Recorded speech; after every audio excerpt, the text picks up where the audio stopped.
The movie begins in 1998 in Banyuwangi, where we see somebody praying in his house. He then wakes up her daughter Rahayu, saying that it's time for the dawn prayer. Rahayu goes out to wash up for the prayers, and during this, she notices some movements around her house, but she ignores it. She then goes to check on her mother and brother, and then we see her praying. However, when she bends, we see a ninja standing behind her. After a while, she hears the door breaking and someone groaning, so she quickly finishes her prayer and goes to her dad's room and finds that 2 ninjas are beating him badly. Somebody asks her to get out of there, but one of them hits her and the other ninja slits somebody's throat in front of her. Rahayu gets furious seeing this and bites off that ninja's ear, but the other ninja attacks her with a machete, causing her to fall down. He then severs somebody's head with the same machete, and then we see somebody's head impaled on the main gate of their house. In 1998, hundreds of people who were considered to be sorcerers were massacred in Indonesia. This massacre took place in the Banyuwangi area with more than 100 cases of murder and dozens of people being tortured or dumped. After 2 years, we see that Rahayu works at Miss Endang's shop in a nearby market. When she returns home from work, she overhears her mom Yuning telling her grandpa Mr. Sentot that Rahayu wanted to work and help her out here, to which he says things would be better if she stayed at his place. She then enters her house and Sentot tells her that he has brought her this month's harvest, and also gives some money to her. She thanks him and leaves there, and Sentot tells Yuning that she would better return to Wanazala. Her father was the only brother he had and he used to trust him to look after her, so she is his responsibility as well. She says Rahayu loves to be here, to which he tells her that she is the one who should make the decision, but she says even though Rahayu is not her biological daughter, she loves her as much as if she were. He then tells her that before her husband died, he told him to sell this place, and she knows that after his death, people here have become increasingly judgmental. Later, Rahayu goes to her neighbor Mr. Surwo's place to give him some harvest that Sentot brought for them, but she doesn't find him there. She is going back after keeping the bananas though when her attention goes towards a cane, and in a flashback, we see somebody find her wife lying dead on her bed,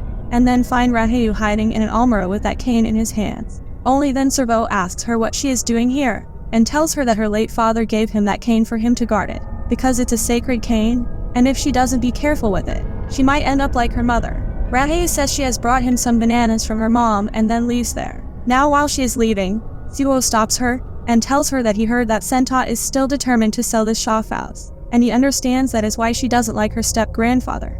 If the shophouse sells, she can go back to the house she grew up in, which her father has donated as a prayer room, and it's just behind the market. Now when she reaches there, she sees a man entering that prayer room. The man begins reciting prayers, and only then does a hand tap on his shoulder. Meanwhile, Rahayu hears him praying from outside, and then someone again taps on that man's shoulder. He gets a bit scared but continues his prayers, and this time the hand turns demonic.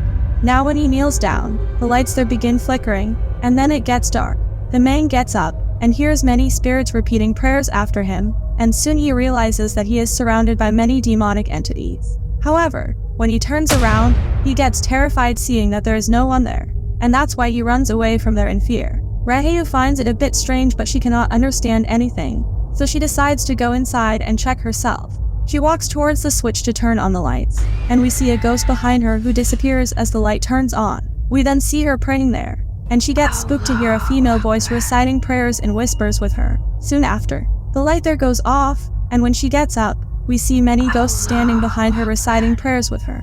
Rahayu notices that they are praying with her. However, when she looks back, she finds no one there. She gets relaxed thinking she might be overthinking, but only then does she get terrified seeing herself between those ghosts, and the next moment she finds herself in her old house and is shocked to see that she is much younger. She goes upstairs and finds her dad performing some kind of ritual on a man lying there and chanting some Javanese spells. Suddenly some spirits appear there and enter into him, due to which he gets possessed and his eyes turn all white, and then a snake comes out of his mouth. He then makes that snake enter that man's mouth and another snake comes out of his mouth. He then destroys that snake with his powers, and his snake leaves there. The snake then goes to Rahayu and she tries to catch it, but only then does her father come there and that snake transforms into that cane. Rahayu then comes out of that prayer house and leaves there. The next day, Riri sees customers leaving her shop and going to Rahayu's shop, so she gets angry and says she knows she is using a charm. Hearing this, the customer leaves there, and Riri says that she knows her father was a great shaman, but the last time she checked, he was dead. She calls her a witch, which makes Rahayu furious, and Riri gets spooked to see that her eyes are all wide. Rahayu attacks her and grabs her throat, and seeing this, All the shopkeepers around come there to save her. Ratman puts his hand on her head and begins reciting prayers, and after a while, she comes back to her senses. A lady there says she was possessed, as it happened to her nephew yesterday, who went to that prayer room. Ratman asks her what she is going to that prayer room, and the lady says that the spirits who served her father still live there. Ratman asks everyone to calm down, and then he asks Rahayu if she is really disturbed in that prayer room, but she leaves there without saying anything. Later that night, Yuning tries to talk to her about the market incident and asks her if was she praying in that prayer room, and if she is disturbed by the spirits. Rahayu says nobody disturbed her, to which Yuning says that whenever she feels their presence, recites tawas and spits 3 times to her left. Later, Rahayu goes to that prayer room again, and we see a man praying there already. Only then does Rahayu notice a child's ghost clinging to that man, but she thinks that she is just hallucinating. After the man leaves, Rahayu is about to begin her prayers, when the windows behind her close on their own. She begins the prayers, and as she gets up, she gets spooked at seeing a ghost standing behind a curtain. She looks up and finds that it's a huge ghost, but when she looks down, it disappears. She then recites tawas and spits 3 times as told by her mother, but when she opens her eyes, she gets terrified seeing a ghost holding his head in his hands. She falls down and finds herself surrounded by many ghosts. However, when she gets up, she again finds herself in her old house, and sees a man lying on the bed in agony. She then goes upstairs and finds her dad performing a ritual on a man lying there, and only then does her younger self also come there from behind her and sit there. Rahayu sees that the spirits are plucking boils from that man's wounds and they give it to young Rahayu, but Samedi tells her to throw that away, and only then Rahayu hears a girl screaming downstairs. She goes down and finds that her younger self is now possessed, and Samedi asks Sentot to help him. Sentot checks her and tells him that if he can cure her, he can also afflict her. This kid has a potential that comes out when he uses his power in a certain way, but as she is still too young, they don't know what she is capable of doing. Samedi says he doesn't want her to be near those spirits, to which Sentot says they have to stop it before it's too late, but he has to clean himself up by stopping living this way. He has been possessed by a jinn, and these are the consequences. Samedi asks him to save Rahayu, and he will do anything he wants. Sentot then begins chanting prayers by putting his hand on young Rahayu's head, and she begins screaming, and Rahayu suddenly finds herself in that prayer house again. The lights then begin flickering and it gets dark there, and only then she finds those spirits standing in a corner staring at her. One of them begins moving towards her and she tries to flee, but finds that the door is locked.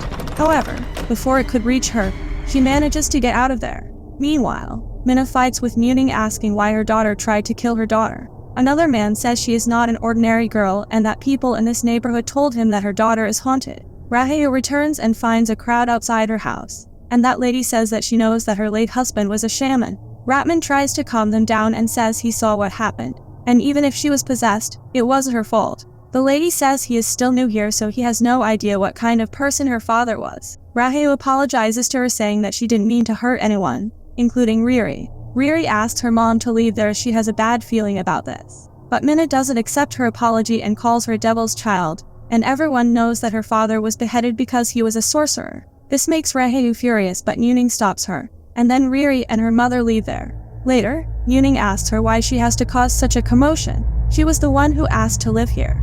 Rahayu says she was born here, and this is all that her father left behind. Muning says she has done everything she wanted, so please act normally, so that they can live peacefully. Muning tells her that Sentot wants them to live with them, to which Rahayu says that he wants to take over her father's money. He has been manipulating her. He married off her father to her after her mother died, and now her father is no longer here, so it's easier for him now to take over her father's wealth. She then goes to that prayer house, and finds Ratman there finishing his prayers. He tells her not to worry as there is nothing here and asks her if she wants him to stay, to which she says he can go. We then see her praying, and when she gets up, she notices someone else in the prayer room. She checks and gets terrified seeing that it's herself sleeping on a demon's lap. She tries to flee but finds herself in her old house, and every time she tries to leave from there, she comes back to the same place. After this, many ghosts surround her and start moving towards her, but only then Ratman saves her and she wakes up in her house. We see Servo and Ratman there, and Servo asks her did they show up again. She asks him who are they, to which he tells her that she recklessly summoned them and she can't stop them now that they are here. Ratman tells her that she was praying and she was disturbed, to which she says she did recite Taosu because she was told to. Servo asks her then what will she say if it turns out that she really did call them. He then tells her that the prayer room, that house, this town, those places made her the way she is today. Her father was a good person, and so she is. Sentot, her stepmother, her father's tragic demise, and she returning to this town, have compelled her to confront her own truth. She is not an ordinary person. That is why Sentot and her father performed exorcism on her, but it wasn't finished yet. She saw for herself that she could summon them even when she didn't know it. They were waiting for her, and they were the ones who went to the prayer room to see her.